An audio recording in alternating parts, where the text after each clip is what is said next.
Saudara, Timnas gagal lolos ke Piala Dunia, seperti apa evaluasinya? Kita akan bahas bersama mantan penyerang Timnas, Ferry Sandria, yang sudah hadir di studio. Lalu ada juga Ketua Paguyuban Supporter Timnas, Ignatius Indro. Selamat malam, Mas Ferry. Selamat malam, Mas Radi. Dan juga melalui sambungan virtual ada analis sepak bola M. Kusnaini. Selamat malam, Bung Gus. Malam, Mas Radi. Ya. Malam, Coach Ferry. Selamat malam juga, Mas Gus. Selamat malam, Bung Gus. Kita kupas sedikit lah ya pertandingan-pertandingan babak 4 kualifikasi Piala Dunia kemarin yang berlangsung di Arab Saudi. Tapi saya ingin yang tadi malam dulu deh, yang kita hadapi dulu kemarin. Saya melihat ada sangat-sangat nuansa yang berbeda ketika peluit dibunyikan. Wah, ini baru formasi yang benar dan the right man and the right place gitu kalau saya lihat. Mungkin saya berandai-andai mungkin kalau ini diterapkan ketika melawan Arab Saudi akan berbeda ceritanya. Anda punya pandangan lain, Bung Ferry?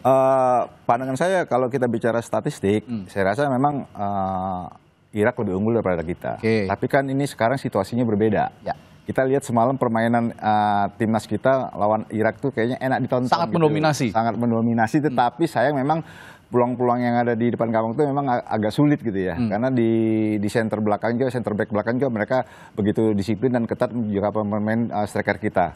Ya, di sini perbedaan kita lawan Arab. Sebenarnya Arab itu waktu kita pertama main dengan mereka, kalau menurut saya tim Arab itu tidak istimewa dibandingkan dengan Irak. Ya kan? Tapi di sini juga Irak juga harus menjaga pertemuan Indonesia dengan mereka. Ya. Kan mereka ini kan menang terus nggak pernah kalah. Ternyata memang terbukti memang tim ini sama-sama punya kualitas. Gitu. Memang kebetulan gol yang kemarin tercipta oleh Irak di menit ke-75 kalau nggak salah ya. Itu mungkin ya itu memang kesalahan dari pemain belakang kita sendiri, Sirido, yang seharusnya bola itu harus kasih ke kiper, dia buang ke area tengah. Itulah sebenarnya dia pada saat membuang bola itu dia tidak melihat kemana arah bolanya. Hasil bola itu kena pemain dari Irak sendiri dan di situ juga mereka buat syuting. Dan di sini yang saya seneng banget gitu ya dengan 4 center back di belakang. Mereka ini disiplin dibandingkan waktu lawan kita Arab. Ya. Mereka jadi man to man markingnya dan area yang biasa dibuat dengan Arab tuh banyak space, kita dibuat banyak space, jadi Arab itu enak main bolanya. Nah, semalam kayaknya tuh Irak tuh agak susah, agak sulit gitu loh. Oke, saya ke Bungkus dulu sebelum ke Mas Indro. Bungkus, kalau tadi malam melihat sangat berbeda sekali nuansa permainannya ketika melawan Arab Saudi, bahwa ada yang mengatakan juga bahwa ini baru timnas yang asli dibandingkan yang lawan Arab Saudi. Sepertinya kemarin lawan Arab Saudi itu banyak sekali yang dikesampingkan oleh Patrick Kluivert dan banyak yang yang menganggap juga ini lagi coba-coba formasi. Anda punya pandangan lain atau bagaimana, Bung Gus? Iya, tanpa bermaksud menilai pemain yang main di game pertama ya, kita harus menghormati juga bahwa pemain-pemain yang main di match pertama itu juga sudah berjuang ya. Tapi memang harus diakui di match kedua kita melihat ada progres yang lebih baik ya. Pemain-pemain lebih disiplin di pertahanan, pemain-pemain juga lebih bisa mengontrol lapangan tengah. Yang masih belum terasa maksimal adalah lini depan ya. Kita punya beberapa peluang tapi tidak bisa dimaksimalkan. Tapi secara keseluruhan saya memang melihat ada progres dari pertandingan pertama ke pertandingan kedua. Nah, yang disayangkan sebetulnya di pertandingan kedua semalam, kita masih kecolongan oleh gol yang dibuat oleh kesalahan kita sendiri. Itu yang saya pikir sayang sekali masih terjadi di pertandingan sepenting ini ya. Dan yang kedua, ketika situasi kita sudah ketinggalan, saya melihat babak kedua tuh Indonesia malah lebih tertekan dibanding babak pertama. Babak pertama kita lebih mendominasi, tapi babak kedua lebih tertekan dan respon pelatih menyikapi situasi itu menurut saya tidak cukup ya. Tidak cukup untuk mengubah situasi. Nah, ini yang saya pikir menjadi problem dalam 2 pertandingan di putaran keempat. Game adjustment ya. Jadi artinya ketika situasi atau skenario yang disiapkan itu tidak berjalan, itu adjustment yang dilakukan pada saat pertandingan, perubahan taktik berjalan, itu sejauh ini saya lihat tidak maksimal ya. Ketika melawan Arab Saudi kan juga kurang lebih sama. Game adjustment-nya agak lambat. Sehingga akhirnya kita kesulitan, kehabisan waktu untuk mengejar. Kemarin juga kurang lebih sama babak kedua seperti itu. Betul kata Bung Gus tadi, tanpa membandingkan siapa yang bermain ketika lawan Arab Saudi, siapa yang bermain ketika lawan Irak. Saya mencoba tidak akan menyalahkan para pemain yang tampil di kedua pertandingan ini, tapi ketika lawan Arab Saudi sepertinya ada beberapa pemain yang diturunkan tidak dalam posisi terbaiknya yang diturunkan oleh Patrick Kluivert. Apakah Anda punya pandangan lain atau analisis ini juga bisa diafirmasi oleh Anda, Bungkus? Iya, jadi sebetulnya orang mungkin menganggap bahwa penempatan Yakob Sayur itu tidak di posisi idealnya.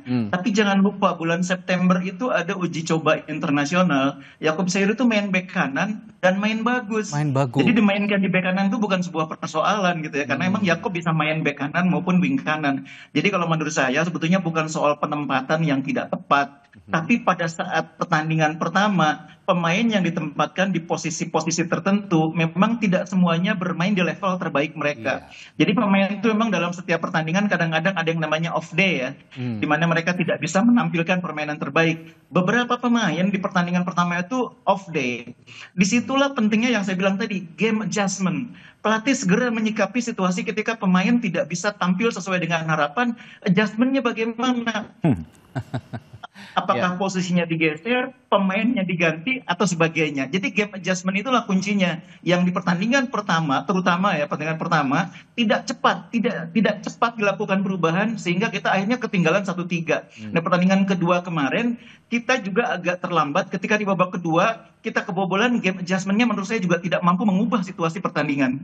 Oke, nah saya sekarang coba bertanya dari perspektif pecinta sepak bola secara umum ya, Mas Indro ya, penonton sepak bola, penikmat sepak bola yang ada di tanah air. Nah, kalau saya melihat sedikit reaksi ketika melawan Arab Saudi, ketika kita kalah, reaksi publik sepak bola Indonesia sepertinya sangat kesal begitu, sangat kesal. Tapi ketika tadi malam sepertinya luapan kekesalan itu tidak terlalu tampak. Apakah betul begitu? Iya, sebenarnya kan masalahnya kita ketika lawan Arab Saudi kita pernah mengalahkan mereka gitu. Mengalahkan mereka kita pernah. Tapi kenapa pas lawan Irak memang ini adalah suatu hal yang berat untuk mengalahkan karena kita belum pernah sekalipun menang lawan Irak. Nah, ini yang membuat kekesalan dari supporter ya ketika kenapa pas lawan Arab Saudi kita permainan juga nggak terlalu bagus gitu dan akhirnya kita kalah padahal dulu atau dipegang oleh pelatih sebelumnya Sintayong gitu ya. Ini kita bisa menahan seri di kandang Arab Saudi dan kita menang di kandang sendiri gitu ya. Nah, ini yang membedakan antara penerimaan supporter ya terhadap dua pertandingan tersebut. Oke, tapi yang bisa diberikan pesan misalnya oleh supporter dalam dua pertandingan terakhir kira-kira apa sih untuk timnas secara keseluruhan, terutama para pemain yang sepertinya ya agak down juga setelah pertandingan kemarin kalau saya lihat. Iya, kalau saya sih mikirnya bahwa seharusnya ini dua pertandingan ibaratnya sudah final. Karena ini benar-benar penentuan ya, dua pertandingan penentuan apakah kita akan masuk atau tidak ke Piala Dunia. Nah, ini yang harusnya jangan lagi ada uji coba di pertandingan sepenting ini buat timnas kita gitu ya. Jadi uji coba itu cukuplah ketika pertandingan uji coba ketika melawan Lebanon atau lawan Cina Taipei gitu ya. Tapi di pertandingan ini benar-benar pemain-pemain pelatih kita, pelatih Crawford ini mengeluarkan benar-benar pemain-pemain yang dianggap adalah pemain-pemain terbaik.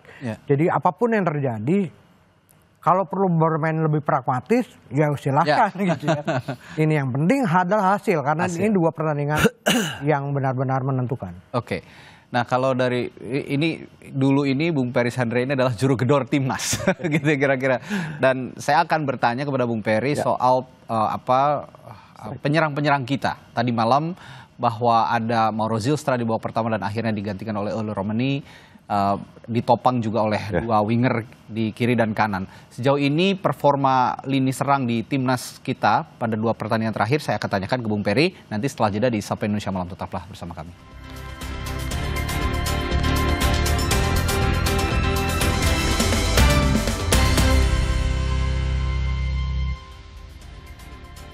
Saudara, usai timnas Indonesia gagal lolos ke Piala Dunia 2026 karena kalah dari Irak, sejumlah warga memberi tanggapannya. Ada yang menyebut karena kesalahan pelatih, ada pula yang bilang bahwa Irak memang memiliki pemain yang lebih unggul. Menurut Mas Fauzan sendiri seperti apa? Ya, pertandingan yang semalamnya sih udah bagus ya mainnya. Cuman ya karena lawan Arab aja kemarin yang udah ngaco. Terutama ya pelatihnya sih, Patrick, yang menurut saya enggak sih. Sebenarnya timnas udah main lumayan bagus ya sebenarnya Mbak ya. Cuma mungkin komposisi pemain aja sih. Mungkin kurang dipikirkan dengan matang lah. Jadi ada mungkin beberapa pemain yang pada akhirnya tidak perform. Ya sebenarnya saya sudah mulai kecewa ketika versus Arab ya sebelumnya ya. Karena ekspektasinya kan sebelumnya permainan kita kan lumayan cukup bagus ya. Tapi kenapa ketika kita lawan Arab akhirnya jomplang banget ya. Ya makanya itu mungkin ada kesalahan strategi lah di awal. Mungkin dalam hal ini kan di jajaran kepelatihan ya. Itu yang cukup lumayan mengecewakan lah akhirnya. Karena ekspektasi kita cukup tinggi di lawan Arab gitu. Karena ini kan kalau lawan Arab kita menang aja, akhirnya mungkin bisa mempengaruhi ke laga versus Irak gitu kan. Ya itu tadi pendapat para pecinta bola di tanah air. Ada yang bilang kurang responsif pelatihnya, ada yang juga menilai soal komposisi pemain yang tidak tepat ditempatkan oleh pelatih dan berbagai macam. Tapi saya ingin tanya lini serang tadi ke Bung Peri. Kedua pertandingan kemarin timnas melawan Arab Saudi dan juga Irak. Sebelumnya di depan sepertinya tidak ada benar-benar striker murni yang dipasang ya bantu lawan Arab Saudi. Di depan ada Ragnar Ratmangun dibantu juga sesekali oleh Emiliano Jonathans. Nah di pertandingan melawan Irak di sana ada Mauro Zilstrand. Kira-kira dan juga digantikan oleh Romani di babak kedua. Nah kira-kira dari dua pertandingan terakhir ini serang kita sudah menunjukkan hasil yang paling optimal atau sebenarnya masih bisa lebih baik lagi dari yang kemarin? Ya, menurut saya mungkin permasalahan memang selama ini di tim nasional itu permasalahannya di penyerang, ya gitu, goal getter ya kalau kita bilangnya. Dari zamannya pelatih sebelumnya memang permasalahannya di situ juga. Kebanyakan mereka mengandalkan dari gol-gol dari second line, bukan striker murni. Ya. Ini juga nanti untuk kedepannya pelatih-pelatih kita ini juga nanti harus benar-benar jeli untuk mencari pemain striker. Apa kekurangan di tim ini? Saya rasa kalau untuk pertahanan dan untuk di gelandang saya rasa sudah cukup. Permasalahan memang harus di tengah. Kita ini tidak punya striker murni. Dan di sini ada oleh Romani. Tapi kita lihat dalam dua pertandingan beliau juga dimainkan di babak pengganti. Ya. Saya berharap kemarin itu lawan Irak dia turun full time. Ternyata di sini untuk striker ditempatkan Mauro didampingi dengan Ratmangun dan Jonathan. Kerja mereka juga kemarin tiga ya kalau saya katakan memang ya bagus lalu cukup lumayan meskipun tidak begitu agresif. Di sini kita harus membutuhkan yang punya penyerang satu naluri golnya tinggi dan dia juga agresif. Bukan hanya bukan hanya terima bola aja tapi dia harus pinter menempatkan posisi dia sebagai striker. Dan yang kedua juga dia harus sebagai kalau orang bilang tuh pembunuh berdarah dingin. Itu yang susah dicari striker ya. Striker ini kan bukan harus dia punya kecepatan, tapi pinter gitu. Tadi saya katakan tadi pinter, ya. Yang saya katakan tadi pinter itu menempatkan posisi dia pada saat bola ada di mana. Itulah sebenarnya striker yang paling berbahaya. Di sini juga di sini juga si Ole ini pinter sebenarnya. Tapi kenapa nggak dimanfaatkan main di babak pertama? Tidak full game gitu ya, diturunkan gitu. Kenapa harus dicadangkan? Kalau saya lihat di melawan Arab Saudi memang agak stuck aliran bola ke lini depan, tapi kemarin pada saat melawan Irak sebenarnya dari semua sisi aliran bola ini cukup deras mengalir ke lini depan, dari sisi kiri, sisi kanan, dari tengah aliran bola yang cukup matang mengalir ke lini depan. Bungkus, apa yang perlu dievaluasi dengan pertandingan melawan Arab Saudi yang lini tengahnya kurang optimal, menyumbangkan aliran bola ke lini depan, tapi kemarin aliran bola yang banyak begitu deras tapi tidak bisa dimanfaatkan. Apa yang bisa dievaluasi, Bungkus? Ini kalau saya menyambung dulu apa yang disampaikan tadi oleh Coach Perry ya. Jadi persoalan lini depan itu sebetulnya kita sudah tahu sejak beberapa bulan yang lalu. Oleh Romani cedera. Karena itu bulan September pelatih harusnya menjadikan uji coba melawan China Taipei dan kemudian melawan Lebanon itu adalah semacam gladi resik untuk bermain kalau tanpa striker andalan. Itu kan harusnya diskenario kan. Ore kan waktu itu kan sejak awal kita tahu kondisinya tidak mungkin main 100%. Paling tinggi pun mungkin hanya 90%. Nah, skenario-nya itu harusnya diuji coba di bulan September.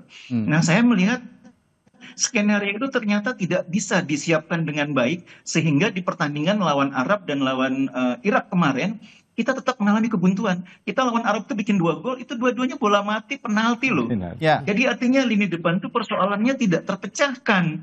Nah yang kedua, aliran bola sudah banyak ke depan tapi tidak bisa menghasilkan peluang mencetak gol. Karena persoalannya satu, kreativitas itu harus datang dari skenario yang disusun atau game plan yang disusun oleh pelatih. Nah, game plan-nya itu tidak cukup untuk menciptakan situasi untuk membongkar pertahanan lawan. Makanya mau sebanyak apapun bola dialirkan ke depan, kalau kreativitasnya kurang, ya hasilnya kan seperti itu. Mudah Itu sudah terbaca ya. tercermin sebetulnya waktu kita lawan Lebanon. Waktu lawan Lebanon, ingat lawan Lebanon itu kita mengurung pertahanan Lebanon. Tapi kalau kita menghadapi lawan yang bertahan dengan garis pertahanan rendah, itu kan di situ gunanya pelatih itu kreativitasnya, skenarionya, perubahan taktik berjalan tuh kelihatan di situ kemampuan pelatih membongkar pertahanan lawan. Nah, kemarin lawan Irak, babak pertama tuh Irak bertahan agak dalam di bawah. Mereka nunggu kita. Dan mereka berhasil karena dengan cara itu mereka sudah lihat waktu lawan Lebanon kita kalau mereka bermain dalam kita juga nggak mudah masuk. Nah, itu harusnya waktu lawan Lebanon situasi seperti itu sudah bisa dibaca. Kemarin waktu lawan Arab, waktu lawan Irak, solusi yang didapat dari eksperimen dari uji coba lawan Lebanon itu adalah jawaban dari cara membongkar pertahanan lawan yang main terlalu bertahan. Ada skenario lain, ada plan A, plan B, plan C, bahkan perlu sampai plan Z begitu ya, sudah disusun oleh pelatih ini menghadapi situasi-situasi sulit seperti yang timnas hadapi ketika melawan Irak. Tapi tadi malam yang ramai dibicarakan juga oleh warganet, pencinta bola adalah kinerja wasit nih. Mas? Kalau tadi malam kita lihat wasit asal Cina ini banyak atau asal Tiongkok ini banyak mengeluarkan putusan kontroversial. Apakah juga dari supporter melihat banyak? Ada beberapa hal sih, terutama ketika dijatuhkan ketika dia peluang bersih ya itu ya. Peluang bersih. Tapi tidak ada kartu merah, ini juga jadi pertanyaan tentunya. Dan wasit juga jarang sekali melihat VAR gitu kan. Ini juga beberapa menjadi pertanyaan. Tapi di luar itu yang kita lihat adalah seperti yang Bungkus dan Mas Ferry katakan bahwa memang kita kurang memiliki striker yang benar-benar bisa membunuh ya, kill the game gitu. Nah, ini yang kita memang kurang dan saya tidak tahu apa yang terjadi di kepelatihan ataupun apa gitu ya. Banyak isu juga yang beredar tentang hal itu. Nah, ini yang bisa harusnya di PSSI ataupun kepelatihan menjawab semua itu dengan tepat ya. Oke. Sebenarnya mungkin saja ya Bung Peri kalau melihat striker-striker kita ada Oliver Meni, ada Mauro Zylstra, mereka punya kualitas yang bagus tapi tidak di drill atau tidak dieksplor oleh pelatihnya. Apa benar demikian atau ada pendapat lain? Ya, saya rasa kesalahan sebenarnya juga ada di pelatih sebenarnya. Gitu loh. Apa dikatakan Bung Kusna ini tadi, masalah uji coba sebenarnya itu contoh sebenarnya kita harus berbuat sesuatu gitu loh. Pada saat kita punya striker andalan kita Ole, pada saat dia cedera, ini siapa penggantinya? Nah, kemarin kita sebenarnya sudah harus bisa siapa harus pengganti Ole waktu pada saat kita uji coba lawan TP. Nah, ini memang harus dibuat kreatif. Jadi dalam sepak bola itu kalau kita susah untuk menerobos pertahanan yang kuat, di sini juga permainan dan pemain juga harus kreatif gitu loh. Oke dah, kalau striker pemainnya dijaga dengan ketat, dengan disiplin, tapi kreatif dari belakangnya juga harus muncul gitu, harus bisa manfaatin peluang-peluang yang ada yang diberikan oleh pemain striker. Dan striker itu bukan hanya dia harus berdiam diri, striker murni, dia juga harus bisa memberikan ruang buat yang lainnya untuk masuk buat peluang gol. Memberikan celah-celah kemungkinan dari sisi manapun gitu ya di lini depan itu untuk bisa membuka peluang menciptakan gol. Meskipun nanti terciptanya gol tidak dari striker misalnya dari lini tengah, tapi strikernya juga bisa membuka ruang. Untuk sementara ini kan sebelum adanya Oli Romani waktu di zaman pelatih Sintayong yang bisa membuat gol kan dari second line semua, bukan hanya striker. Nah, sekarang ada Oli Romani yang berapa kali pertandingan di round 3 dia bisa cetak sudah 3 gol. Meskipun dia pendatang baru gitu. Nah, kalau tadi Bung Peri sudah menyinggung sebenarnya ini salah pelatih. Manajer timnas kita juga secara terang-terangan bilang bahwa pelatih ini harus dievaluasi. Tapi cukup dengan pelatih saja atau bagaimana kira-kira Bungkus? Iya, jadi evaluasi ini memang harus menyeluruh. Pemain dievaluasi, manajemen dievaluasi, dan terutama pelatih dievaluasi. Kalau pemain, saya lihat memang semua sudah berusaha menunjukkan kemampuan terbaik ya. Memang ada beberapa pemain seperti yang saya bilang tadi waktu lawan Arab Saudi tampil tidak optimal. Tapi kan ketika pemain tidak optimal seperti yang saya bilang tadi, pelatih bertugas untuk mengoptimalkan, menggeserkah, mengganti formasi kah, mengganti pola kah, mengganti game plan. Nah itu yang menurut saya semuanya emang pada dasarnya itu di tangan pelatih. Keputusan apa yang akan dilakukan oleh pemain di lapangan itu decision making itu dibuat oleh pelatih di pinggir lapangan. Pemain menerjemahkan. Jadi terutama yang harus dievaluasi dan terutama yang harus bertanggung jawab memang jajaran kepelatihan. Sepak bola ya seperti itu.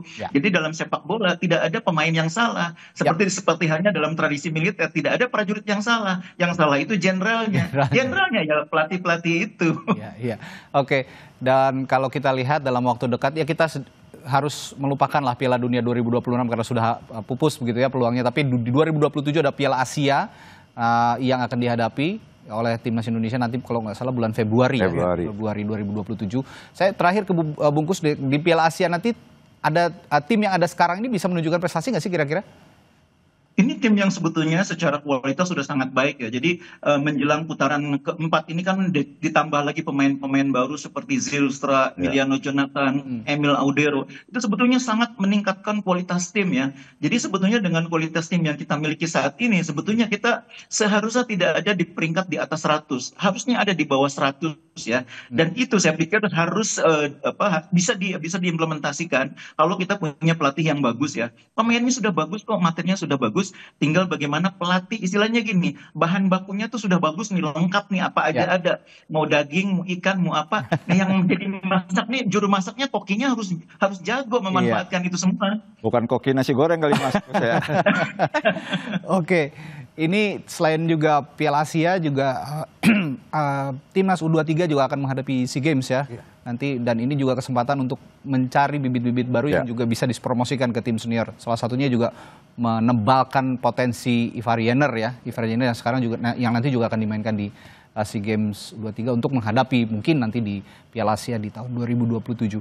Baik, terima kasih analisisnya Bung Peri. Terima kasih Mas Radi sama-sama. Dan juga Bung Kus sudah bergabung di Sapa Indonesia hari ini.